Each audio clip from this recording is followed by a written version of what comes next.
Now, blockchain is the technology powering the world's most valuable cryptocurrency, Bitcoin. It has been touted as revolutionary, but questions still remain around practical applications of the technology and how it can change lives today, the here and now.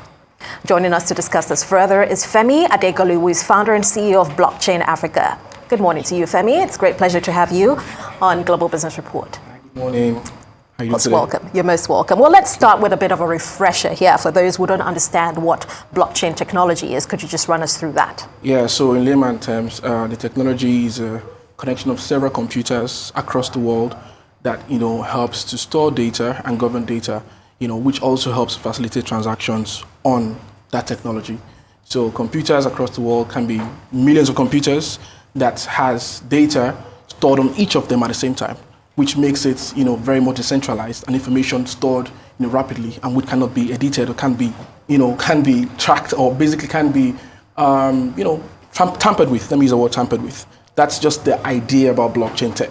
Yeah. So it's securitized, decentralized, and also public, transparency. So that's what it's about. Right, transparency, we all love that. That's a keyword, right? And I know that you did touch on government. You mentioned that as a keyword, but there are also some segmentization around this. So we have blockchain for governments, we have for business, and we have for individuals. I'd like us to not, clump them together. So let's begin with what, for instance, a practical example of blockchain for government is, and then we'll approach the others individually as well. Okay, yeah. So for government, we had an election last year, right, which was, surrounded with a lot of controversy.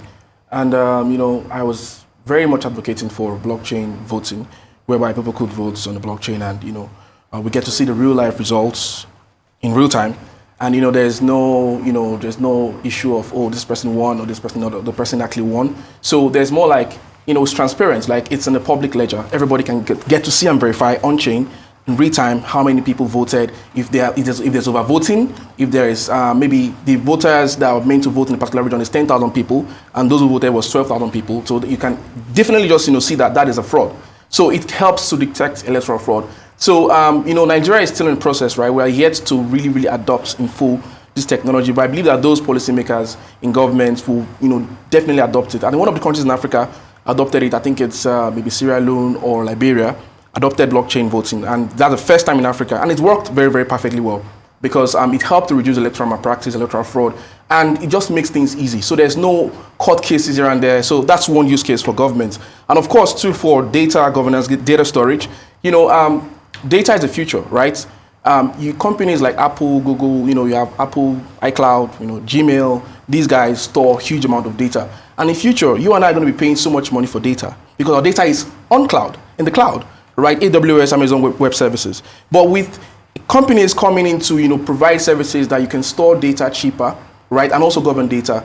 Because I'm going to also go to healthcare, because in Nigeria, we have a very big issue of data. We do not have a proper track record of what we're doing in government, right? In terms of somebody comes into office, the next dispensation, everything is tracked out. We still have, some people still use papers. We still use document files in government houses where we could have everything stored on chain, right? When data is stored on chain, that this contract is given for $1 billion. If this person comes in, there's no way that communication of handover is a problem, right? So data stored in governments, in government right now is a problem. So we need to actually use blockchain to actually track this data and store them and govern it properly.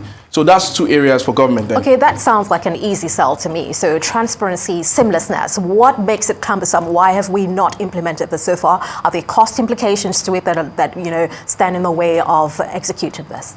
For real, I think it's just some people in government really are still trying to adopt this because they are used to the old way of doing things, right? And it's for every country too. Just this year or last December, right? The US approved Bitcoin ETFs. The technology is less than 20 years old, so it's still emerging, and I believe we're going to get there. So the cost implications is not that big, it's not that bogus. At least, rather, we spent 300 billion naira for elections that was filled with controversy. So if Nigerians can afford to build, startups, where we can actually raise funding. Of course, the government can afford that. So it's not a cost thing. I think it's just the mindset and the people in power just being able to adopt this technology and see how we can, really help to ease our processes in doing government. So it's more of a readiness factor as opposed to cost. All right, that's very interesting. Okay. Let's look at how this works and translates in the business world. Yeah. Let's look at some practical examples of blockchain technology for business. How does this go? Okay, yeah, for business, very simple. You know, you sell in Idumota, you sell stuff, and you want to order stuff from China, right? The global system in Africa, most especially, is a problem where you can send money and receive money with ease. Is a very huge problem. That's why we have fintechs coming in to solve this problem. You see, on the blockchain, right, instantly within 10 seconds, you can send someone huge amount of money, and they can confirm it in real time, and they can send you your products to Nigeria, right? Business owners are using blockchain technology, which is cryptocurrency, which is built on the blockchain, to make payments and help to reduce the stress of the waiting time, the heavy transaction fees that people pay for, waiting for approvals here and there. So it just makes this peer-to-peer transaction very, very easy. And of course, a lot of business owners too are also accepting this technology because sometimes you get to transfer with bank issues, this NIBS issues and something like that. So if you make transfers, you have to transfer from a wallet to another wallet, right? Within 10 seconds, you get the transactions done. That is in finance, right? Also for hospitals, right? A lot of hospitals in the Western world use blockchain technology for storing records in healthcare, right? Everything is stored on chain. And when you just type the person's name or anything like the ID number, it shows, it's stored there from the person's interaction with the blockchain up to that moment. Everything is stored right there. Even babies right now that have been born from year 2022 to now, they're going to have each of their medical history stored on the blockchain. It's called EHR. That's electronic health records. So it helps to enhance the healthcare system, because what we have right now, particularly in Nigeria, where people have history of diabetes, stroke, cancer, we do not have these records. And most hospitals are just trying now, the private sector is just trying now to see how they can gather this data, because you cannot really help the people or the population if there's no accurate data. We don't even have accurate population of Nigerian people. So these are the things that we are looking out for, and we're advocating for a system whereby we can have committees and commissions set up where we can really look at these issues critically, because in the next 5 years we're going to really have issues of data. Most especially in Africa, we have a growing population. So we need to really track these data issues and get it solved through blockchain tech. Right, so transactional ease and, data aggregation, easier data aggregation, and lucky for the babies that you alluded to, because now this leads me to talk about individuals. Yeah. And we can't talk about that without sensitization. Yeah. This sounds like a very monumental, very useful tool to have, but many do not even understand. It goes right over your heads when you start getting to the technological aspects of it. Yeah. What is on ground? What kinds of sensitization is on ground to educate the public about the use for this for individuals? And do we have any numbers in terms of adoption rate as well? Okay, yeah. So one very, very easy way for people to get involved in this is in the issue of tokenization. Tokenization. Yeah, in the future, everything is going to be tokenized, and most especially real estate. So let me just give an example, right? The largest asset managers in the world, which is BlackRock, has set aside a fund of $1 billion to invest in RWAs, that's real world assets tokenization, because we believe that in the future, everything is going to be tokenized. So, for example, most people cannot afford to buy plots of land in Ikoyi worth billions of naira. Right, but in future we can have people who can, purchase in bits in different fractions, right? And they can purchase these properties, purchase these real estate lands and buildings, of course, on the blockchain, right? You just need to sign smart contracts, and of course, you get your allocation straight to your wallet, right? And it's stored there. Of course, it's not immune to hack, right? Because anything built by a human being of course, can be hacked. But basically, right, because of the fact that it is stored across different several computers, as I mentioned at the beginning, right, it makes it easy to be trackable. So for individuals, right, who want to invest in, real estate, right, the cost of real estate is quite high. So most of the times people get, frustrated out of that particular industry. But one of the ways whereby individuals can actually come in, and which is going to really move a lot of adoption for individuals, is the real estate sector. And of course, gaming too, right? There's something called play to earn. You play games, you earn money in crypto. Blockchain actually powers that, right? Because there's a profession called gaming right now. Unlike 20 years ago where people do not play games, but they are gamers professionally, right? So people play games, and this blockchain companies raising millions of dollars reward people for spending time to use their platform.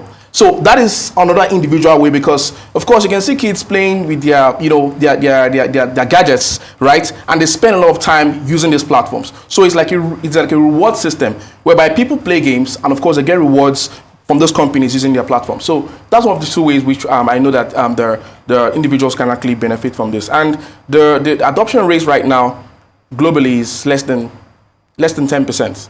So we're still very early. Yeah, that's quite poor. Yeah, we're very, very poor. But Nigeria as a whole is like we are the top crypto performing country in Africa. And what does that mean? Top crypto performing. What do we mean by that? Like we have over 25 million people who have access to crypto wallets, who use cryptocurrency.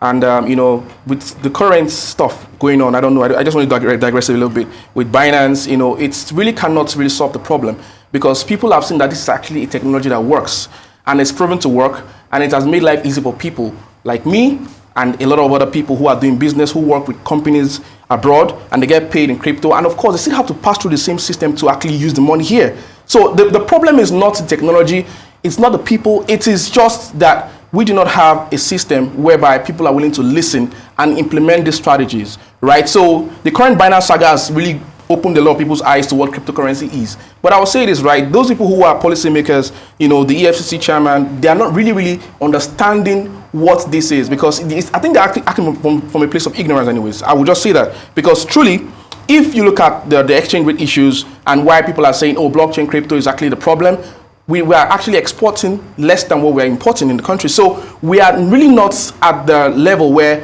we should be complaining and looking at these platforms, the fintech platforms, and saying these guys are really the reasons why our naira is depreciating. No, because our imports are like 90% and our exports are like 10%. So we do not expect our currency to have value overnight.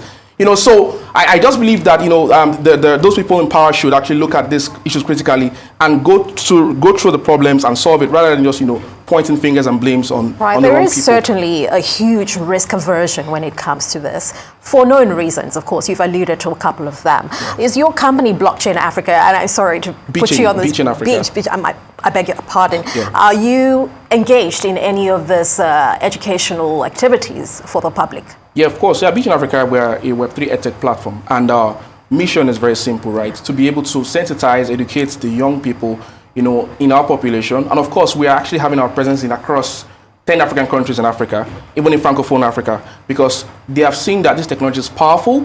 It gives, financial freedom, and it educates you. It makes you understand that, yeah, this technology can actually revamp and really revolutionize industries across board. As I mentioned, in government voting, in healthcare, in finance, in supply chain, and so on and so forth, in gaming as well. So literally, right, we are actually educating young people to have careers in this niche, to have proper careers and not just, understand crypto, but the technology that powers everything to make you understand that, yeah, you can actually have a career in this. So BChainAfrica.com is where we enable all these processes and enable the young people to, to come on board and, have a very, amazing career in this space. Yeah, so sounds extremely promising, Femi. Yeah. There's so much to discuss about this, and of course, we expect that you continue to, spread the word, and hopefully, we see a spike in that adoption. Many thanks, Femi, for joining us on the Global Business Report, and we'll see you again very soon. Thank you very much.